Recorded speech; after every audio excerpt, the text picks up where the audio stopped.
우리 말씀 듣기 전에 우리 옆 사람과 한번 인사 한번 하고 말씀 들을까요? 우리 옆 사람에게 이렇게 인사합시다. 주님 주실 은혜를 사모합니다. 이렇게 한번 인사할까요?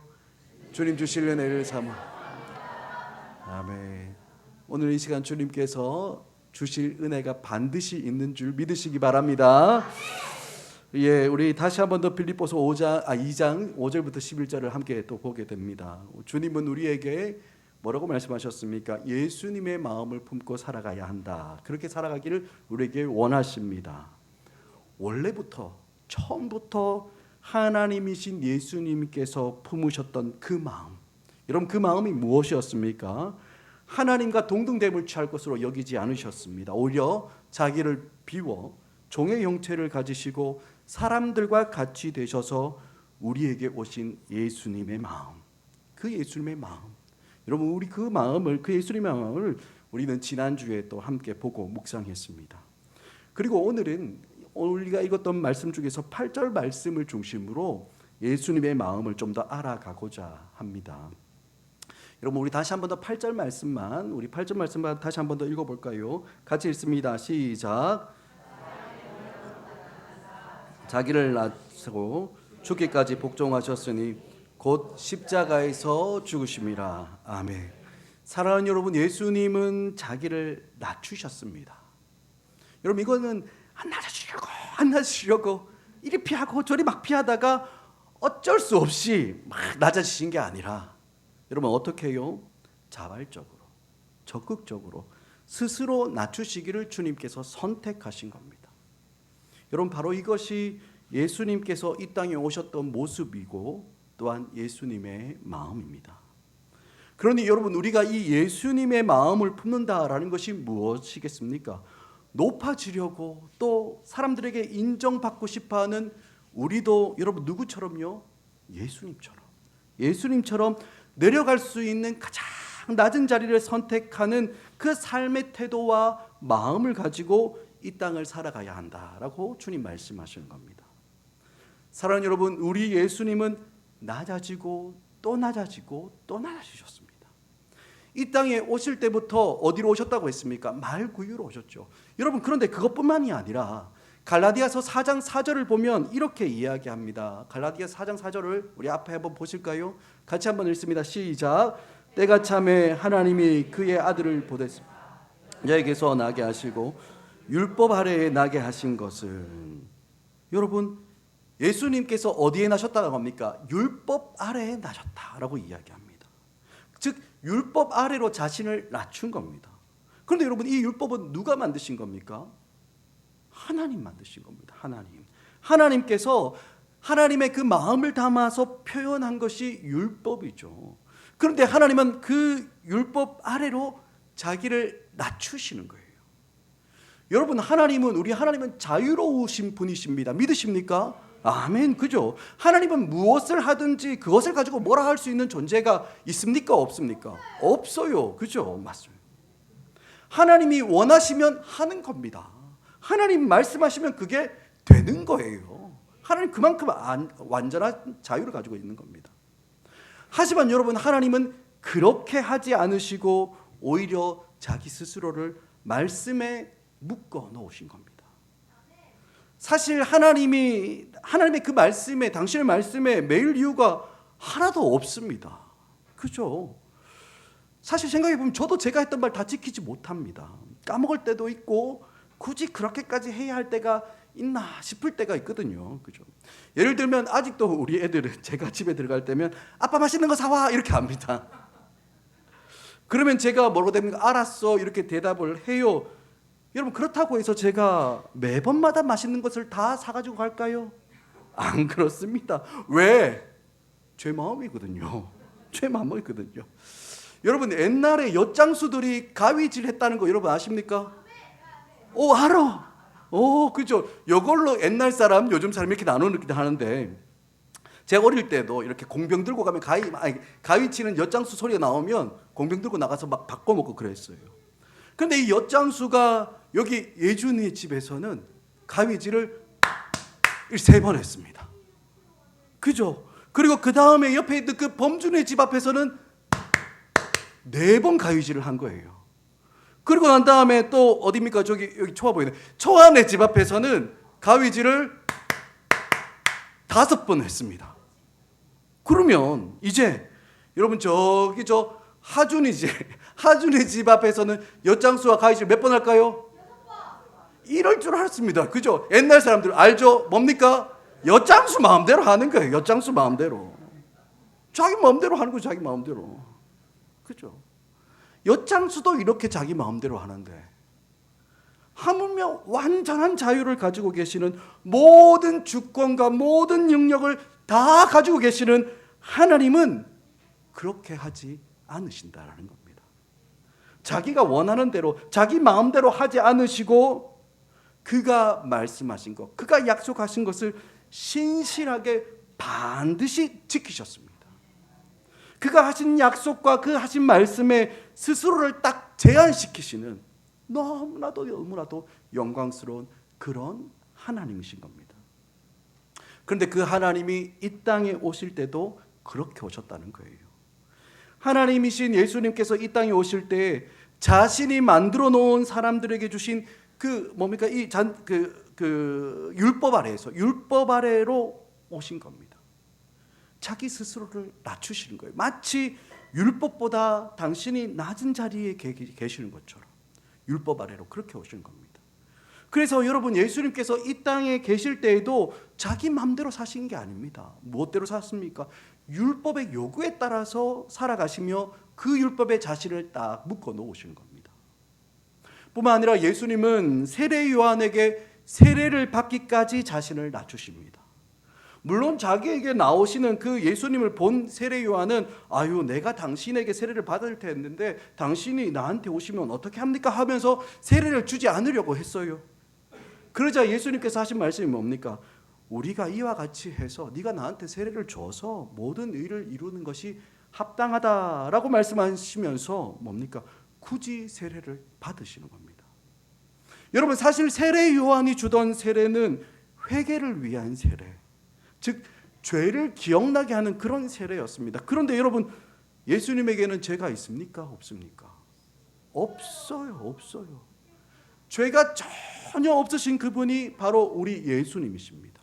그런데도 예수님은 죄인 중에 하나인 것처럼 세례를 받기까지 자신을 낮추시는 겁니다. 그리고 여러분, 예수님께서 이 땅을 살아가셨을 때의 모습을 여러분 기억하고 계십니까? 여러분, 복음서를 보면 예수님이 피곤해 하실 때도 있어요. 하나님이신데, 그죠? 또 예수님 목말라 하시기도 합니다. 그리고 예수님 이게 참 근데 배고파 하실 때도, 맞아요, 배고파 하실 때도 있어요. 그리고 심지어는 예수님이 눈물을 흘려 울기까지 하십니다. 하나님이신 예수님이 자기를 완전히 비우시고 낮아지셔서 우리가 살아가는 그 인생, 우리가 이 땅에서 경험하는 모든 연약함 속에 자신을 굴복시키시는 겁니다. 우리가 살아가면서 경험하는 우리의 아픔과 그 약함 속에 자기를 다 굴복시켜 놓으시는 거예요. 예수님은 자기를 제일 낮은 자리까지 낮추시는 겁니다. 사랑하는 여러분, 우리가 또 우리 자녀들이 왜 이렇게 애써서 고생하고 공부하고 열심히 일하고 직장생활하고 있습니까? 지금은 잠시 고생하고 힘들지만 이후에 고생을 좀 덜 했으면 좋겠다. 또 가능하면 내가 높은 자리에 좀 올라갔으면 좋겠다. 그런 것을 바라면서 그렇게 살지 않습니까? 그렇게 하지 않습니까? 그런 마음이 우리 가운데 다 있습니다. 모든 인생이 다 그렇게 살아갑니다. 하지만 예수님은요, 제일 낮은 자리로 우리가 가지고 있는 그 약함과 한계 속에 자기를 굴복시키시는 겁니다. 여러분, 세상과는 너무 다르지 않습니까? 세상은 힘을 가지고 영향력을 가지고 아니면 어떤 감동을 주는 그런 감화력을 가지고 자기를 가능한 가장 높은 자리에, 사람들에게 인정받고 존경받는 그 자리에 자기를 두려고 합니다. 그게 세상의 모습이에요. 그런데 예수님은 제일 낮은 자리에, 제일 약한 자리에, 사람들의 아픔과 질고와 연약함이 있는 그 자리에 스스로를 굴복시키시고 복종하며 그렇게 살아가신 겁니다. 게다가 여러분, 오늘 보면 8절 말씀 마지막을 보면요, 예수님이 어디까지 낮으셨습니까? 죽기까지 복종하는 그 자리까지 내려가신 거예요. 자신의 생명까지도 사람들의 손에 맡기십니다. 여러분, 예수님의 생사를 판단한 사람, 재판한 사람이 누구였습니까? 본디오 빌라도였습니다. 우리가 사도신경으로 고백하지 않습니까? 빌라도였습니다. 그런데 여러분, 이 빌라도는 예수님이 무죄하다는 사실, 죄가 없다는 사실을 알았어요. 그래서 예수님을 지키려고 나름대로 예를 썼습니다. 노력했습니다. 하지만 빌라도는 결국 어떻게 판결합니까? 많은 사람들이 요구하는 대로 죄 없는 예수님을 죄 있다고, 유죄라고 그렇게 판결합니다. 하지만 여러분, 그런 말도 안 되는 재판이 진행되는 과정에서도 여러분, 우리 예수님 단 한마디도 자신의 무죄를 위해서 변론하지 않으셨습니다. 거짓으로 송사하는 사람들이 막 일어나서 말도 안 되는 일로 막 그 말로 정죄하고 비난하는데 예수님은 그냥 그 자리에서 잠잠히 듣고 계신 거예요. 여러분, 사람들이 예수님을 정죄한 죄목이 뭔지 아십니까? 하나님이신 예수님을 다른 죄도 아니고 신성모독이라는 그 제목으로 사형을 선고해버립니다. 하나님이 자기 땅에 오셨는데 아무도 모릅니다.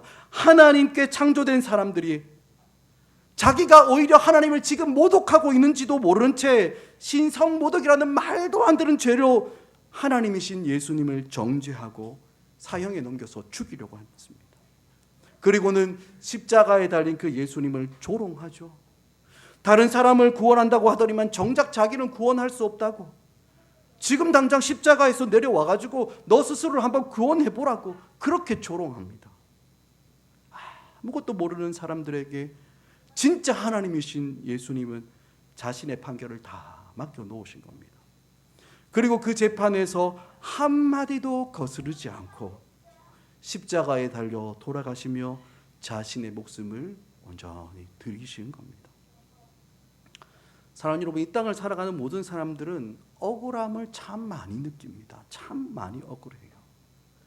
생각하면 생각할수록 나 참 억울하다라는 이야기를 많이 합니다. 그런데 여러분, 재밌는 게 뭔지 아십니까? 아무리 찾아봐도 나는 억울한데 가해자는 아무도 없습니다. 그렇죠? 누구한테 다 물어보십시오. 다 나는 피해자다고 이야기하고 나는 억울하다고 이야기하지 내가 가해자입니다라고 이야기하는 사람이 있습니까? 없어요. 모두가 내가 무슨 피해를 받는지, 그 피해가 얼마나 심각하고 큰지를 드러내는 데만 관심을 다 쏟으며 살아가는 것이 여러분, 우리의 모습입니다. 하지만 이런 우리에게 예수님께서 말씀하시는 것이 무엇입니까? 우리가 정당하다고 생각하고 그렇게 여기고 있는 권리를 내려놓으라고 그렇게 말씀하시는 겁니다. 그리고 예수님의 마음을 가지고 예수님처럼 살아가라라고 명령하시는 거예요. 우리에게 가장 소중한 생명에 대한 권리조차도 나에게 없는 것처럼 그렇게 여기며 정말 예수님처럼 낮아지고 또 낮아지고 또 낮아져서 예수님께서 보여주신 그 겸손함을 가지고 이 땅을 살아가라고 우리에게 명령하시는 겁니다.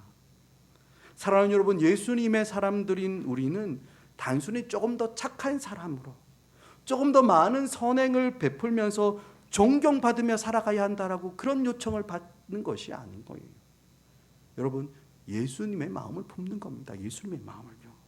모든 권리를 내려놓고 자기를 비워서 낮추고 또 낮추어서 죽기까지 복종하셨던 그 예수님처럼 살아가기를 우리에게 도전하고 있는 겁니다. 여러분, 이렇게 생각해 보면 하나님은 우리에게 대한 욕심이 참 많으신 것 같아요. 우리가 조금 더 착하고 조금 더 도덕적으로 좀 선행을 좀 많이 베풀며 살아가는 그 수준에 하나님 만족하지를 않으십니다. 예수님의 그 흔적과 예수님의 그 닮은 그 모습이 우리의 삶에서 그대로 드러나서 예수님의 마음이 우리의 마음 가운데 새겨지기를 그렇게 원하고 계신 겁니다. 다툼과 허영이 가득한 이 세대에 낮아지고 겸손하고 종이 되는 그 자리, 심지어는 죽기까지 복종하는 그 자리에 서신 우리 예수님을 닮아가도록 우리에게 요구하시는 겁니다. 사랑하는 여러분, 우리는 예수님을 따라가야 합니다. 예수님을 닮아가야 하는 거예요. 예수님처럼 그렇게 살아가야 하는 겁니다.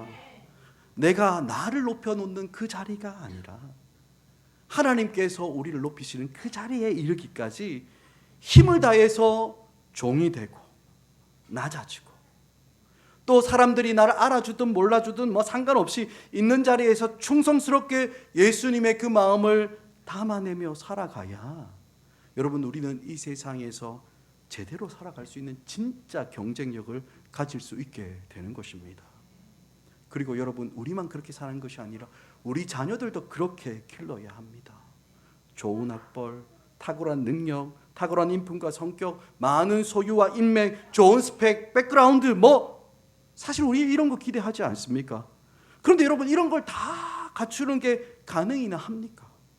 여러분 하나님은 이런 것들을 한 사람에게 다 몰아주시지를 않습니다. 그죠? 여러분 한번 생각해 보십시오. 아무리 위대하고 훌륭한 사람도 모든 거 다 가지고 있습니까? 그렇지 않아요. 왜 그럴까요? 같이 살도록 하는 겁니다. 함께 살아가도록.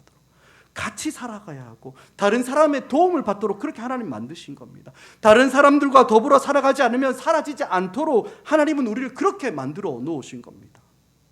그런데 왜 자꾸 다 가지려고 하고 또 다 가져야 한다라고 그렇게 가르치려고 하는 겁니까? 여러분 할 수 있는 데까지 낮은 자리를 선택하며 섬기는 자리, 종이 되는 자리로 가야 하는 겁니다. 여러분 이것이 바로 우리를 향한 주님의 부르심인 겁니다. 사랑하는 여러분, 그런데 여기에서 멈추면 안 됩니다. 여기에서 한 발짝 더 들어가야 되는 거예요. 예수님은 죽기까지 자기를 낮추시고 복종하셨습니다. 그리고 여러분 8절 마지막을 보시기 바랍니다.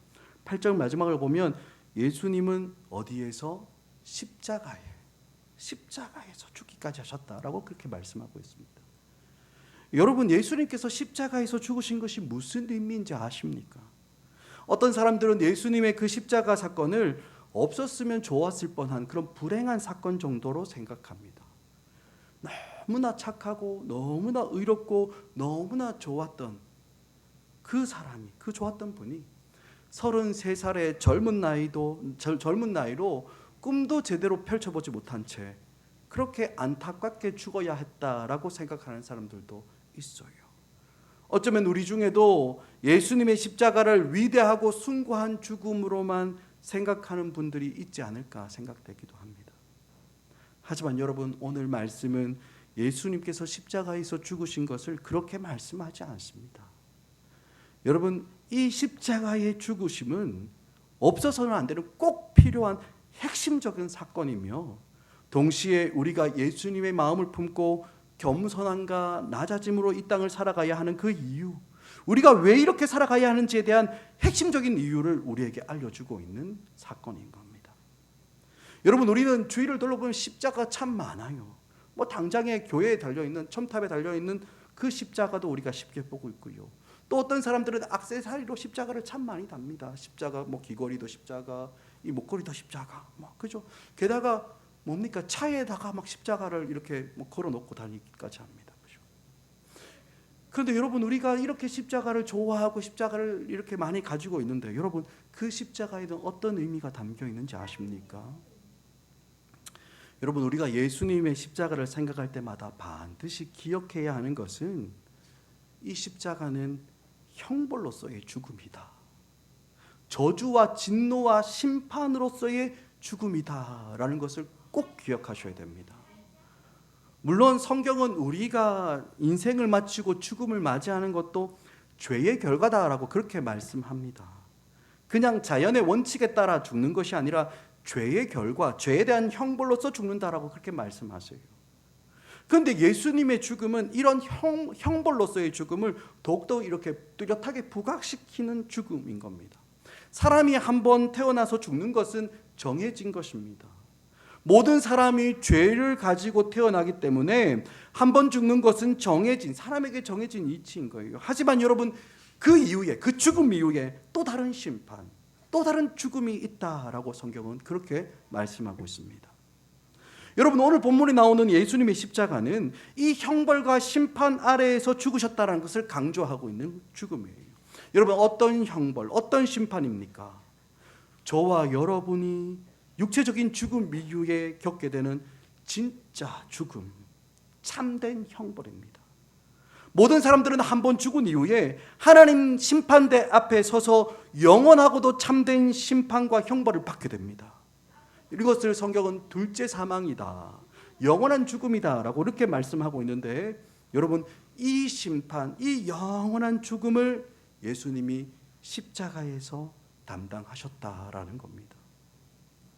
사랑하는 여러분, 수많은 사람들은 예수님의 죽음을 사람들이 본받을 만한 위대하고 숭고한 죽음이다라고 이렇게 생각합니다.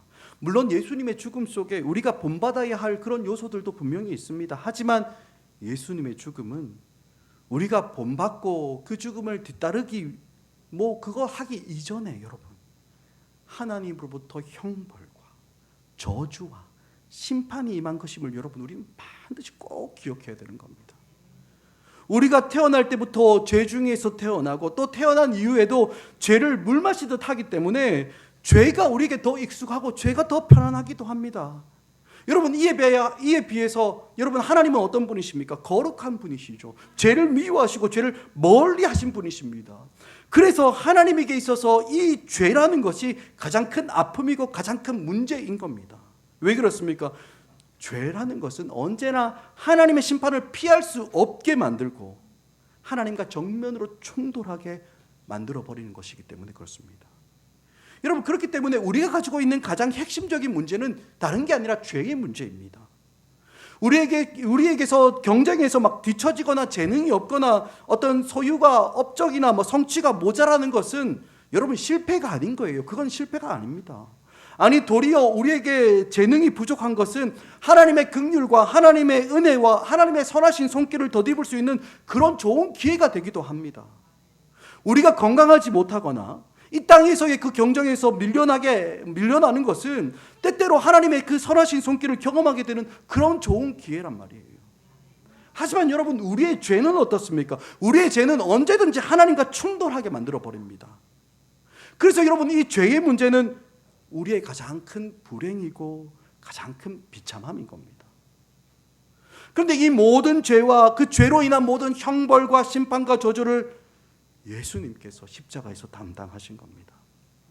여러분, 구약 성경 신명기 21장에서 나무에 달린 자마다 저주를 받는 자다라고 이렇게 말씀하고 있는 것처럼 예수님은 모든 형벌과 저주를 받아 나무에, 그 십자가에 달리신 겁니다. 그러니 여러분, 유대인들은 나무에 달린, 그 십자가에 달린 예수님을 받아들일 수가 없어요. 왜? 나무에 달린 자마다 저주를 받은 자인데, 그 저주를 받은 자가 바로 하나님이 보내신 메시아다, 그리스도다 하고 하니까 여러분, 이 유대인들은 이것을 받을 수가 없습니다. 하지만 여러분, 예수님께서 지신 그 십자가는 단순히 위대하고 숭고한 죽음이 아니라 정말 그 하나님의 저주와 심판의 요소가 다 들어있는 겁니다. 여러분, 예수님께서 겟세마네에서 땀방울이 핏방울이 되도록 그렇게 간절하게 필사적으로 기도하신 것이 무엇입니까? 이 잔을 내게서 옮겨주옵소서, 그 기도하셨습니다. 여러분, 예수님이 왜 이렇게 기도하셨습니까? 예수님께서 달려 죽으신 십자가는 하나님의 저주와 징계와 심판이 있는 겁니다. 하나님의 은혜와 사랑과 긍휼과 자비로부터 완전히 끊어져서 버림받는 그 심판과 그 저주가 그 십자가의 죽음 속에 있기 때문에 예수님은 그렇게 절박하게 기도하며 할 수만 있다면 이거 피하기를 간구하고 계셨던 겁니다. 여러분, 예수님이 십자가에 달려 돌아가실 때 하신 말씀 기억하십니까? 엘리 엘리 라마 사막다니. 여러분, 무슨 이야기입니까? 나의 하나님, 나의 하나님, 어찌하여 나를 버리십니까? 이렇게 외치십니다. 여러분, 이 말은 단순히 문학적인 표현이 아니라 실제로 그때 십자가에서 일어나고 있는 그 일을 말씀하신 겁니다. 아버지 하나님이 아들 하나님, 아들 예수님을 저주하고 심판하고 진노를 쏟아 부으셔서 하나님의 모든 그 은혜와 자비와 긍휼과 그 사랑으로부터 완전히 끊어지고 버림받는 그 현장이 바로 예수님의 십자가인 겁니다. 그렇다면 사랑하는 여러분, 이 십자가를 예수님이 왜 지셔야만 했습니까? 죄 없으신 그 예수님이, 하나님이신 그 예수님이 여러분 왜 십자가에서 죽기까지 낮아지셔야만 했습니까? 다른 이유가 아니에요. 다른 이유가 아닙니다. 우리 대신, 나 대신 이 십자가를 지신 겁니다. 우리가 받아야 하는 그 형벌, 우리가 받아야 하는 그 심판, 우리가 받아야 하는 그 하나님의 진노를 누가? 우리 구주 예수님께서 우리 대신 십자가에서 다 받으신 겁니다. 여러분 구약 성경을 보면 하나님께서 이스라엘 백성들에게 제사 제도를 선물로 주십니다. 여러분 이 제사 제도가 왜 선물인지 아십니까? 죄를 짓지 않을 수 없는 사람들입니다. 그렇죠? 죄를 지을 수밖에 없는 사람들이에요. 그런데 그런 사람들이 죄 때문에 망하지 않고 죄 때문에 하나님께 끊어져서 버림받지 않고 하나님의 은혜와 긍휼을 계속해서 누릴 수 있도록 하는 하나님의 은혜의 선물이 바로 이 제사인 겁니다. 그런데 여러분 이 구약의 제사에서 빼놓을 수 없는 핵심이 있습니다. 여러분 그게 뭐겠습니까? 다른 게 아니라 제물입니다. 제물이에요. 물론 이 제물이 얼마나 크냐 얼마나 많이 바치느냐 여러분 이런 게 핵심이 아닙니다. 여러분 제물은 무엇입니까? 사람을 대신해서 죽는 거예요. 죄는 사람이 짓습니다. 하지만 죄를 안 짓는 사람이 없기에 그 죄를 지은 사람이 하나님의 은혜로부터 끊어지지 않고 또다시 은혜를 누리고 또다시 은혜를 누리고 그렇게 반복해서 은혜를 누리고 경험할 수 있도록 하나님은 죄를 지은 사람을 대신해서 짐승을 심판하시고 짐승을 형벌하셔서 죄를 지은 사람을 살려내는 것. 여러분 이것이 구약 제사 제도인 겁니다. 뭡니까? 짐승이 제물이 사람을 대신해서 죽는 겁니다. 이게 제물이에요. 그런데 여러분 이 구약의 제사는 그림자와 같은 겁니다. 여러분 이 그림자 그러면 이 그림자의 실상이 뭐겠습니까? 예수님이 십자가 위에서 저와 여러분의 모든 죄를 대신 지시고 제물로 드려지신 겁니다. 그래서 죄를 향한 하나님의 모든 진노와 심판을 누구에게? 여러분 제가 아닙니다. 여러분들이 아니라 예수님이 다 퍼부어서 심판하시고 진노하시는 그 현장이 바로 우리 예수님의 십자가 사건인 겁니다. 여러분 우리 기독교는요 그냥 사람들이 쉽게 생각하는 것처럼 우리가 어떻게든 살아든 상관없고 예수 믿으면 구원받는다, 여러분 이런 이상한 논리를 가지고 있는 그런 종교가 아닙니다. 여러분 기독교의 심장이 어디 있습니까? 2000년 전에 우리와 똑같은 몸을 입고 오셔서 사시고 고난받으시고 십자가에 달려 돌아가신 예수님께 있는 겁니다. 나의 죄를 대신 지시고 나의 죄에 대해서 그 하나님의 진노와 형벌과 저주와 심판을 대신 감당하시고 십자가 위에서 하나님께 완전히 끊어져 버림받은 예수님이 그 가운데 있는 거예요. 그래서 예수님이 나를 대신하여 고난받으시고 죽으셨음을 믿고 의지하는 모든 성도들 안에 용서가 있고요, 씻음과 있고 새로운 삶과 하나님의 은혜의 보좌 앞에 담대히 들어감과 주님께서 가지고 계시는 모든 종기와 자녀의 신분과 모든 영광을 주어 주시는 겁니다.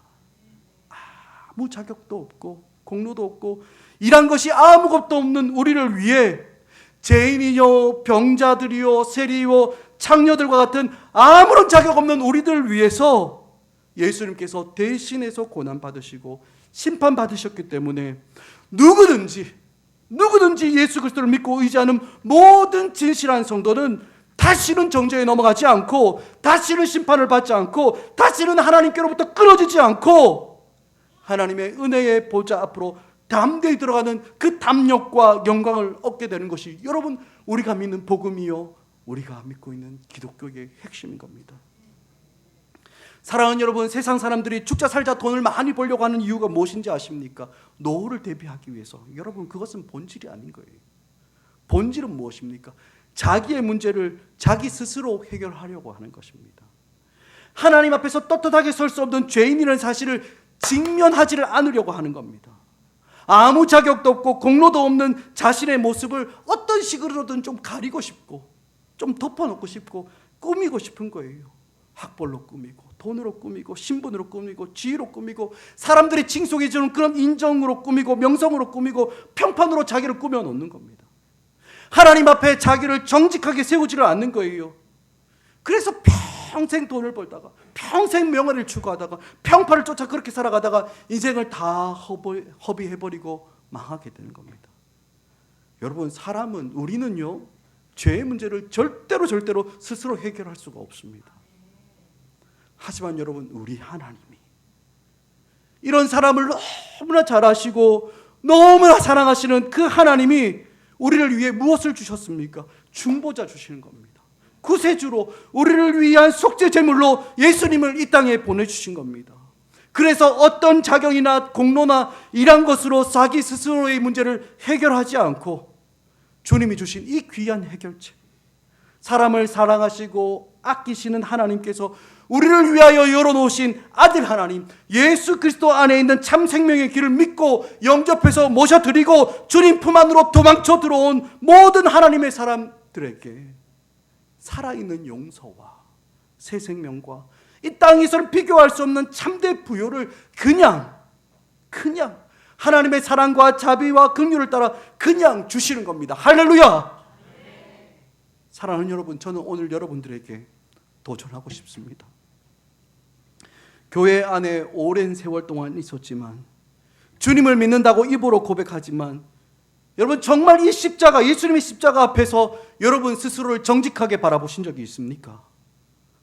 정말 내 모습 있는 그대로 주님 앞에 서서 예수님이 날 위하여 달리신 그 십자가 때문에 하나님이 나를 다시는 정죄하지 않으시고 하나님이 나를 다시는 모른다 하지 않으시고 나를 예수님처럼 완전히 받으셔서 존귀와 영광의 옷을 입혀주시는 그 감격, 그 기쁨 여러분 경험해 보신 적이 있습니까? 여러분 이 복음을 여러분들 정말 알고 계십니까?